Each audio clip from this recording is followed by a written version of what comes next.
আজি আপোনালোকক স্নান উদ্ধাৰৰ কাহিনী ক'বলৈ আগবাঢ়িছোঁ আৰু এই সগুণ উদ্ধাৰৰ কাহিনীটোৰ সৈতে যি তিনিটি কণমানি জড়িত হৈ আছে তেওঁলোকক চিনাকি কৰি দিব।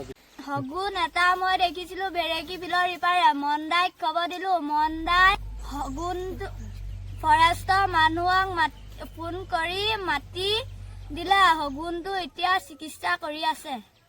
এতিয়া উপস্থিত আছোঁ ভেৰেকী বিলৰ কাষত। ইয়াতে এটা আঘাতপ্ৰাপ্ত আমি সগুণ পাইছোঁ। আমি বন বিভাগৰ লগতো যোগাযোগ কৰিছোঁ আৰু উদ্ধাৰৰ ব্যৱস্থা কৰিছোঁ।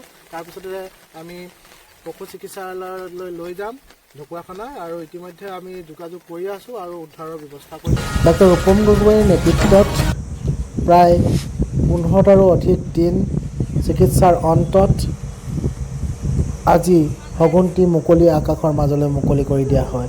এই চিকিৎসাৰ সময়ছোৱাত আমাক সহযোগ আগবঢ়োৱা দেৱজিৎ ফুকনদেৱৰ ওচৰত আমি কৃতজ্ঞ হৈ থাকিম। লগতে বন বিভাগৰ লগতে আমাৰ পুৱনপু ৱাইল্ডৰ সমূহ কৰ্মকৰ্তা আৰু সতীৰ্থৰ ওচৰত কৃতজ্ঞ হৈ থাকিম।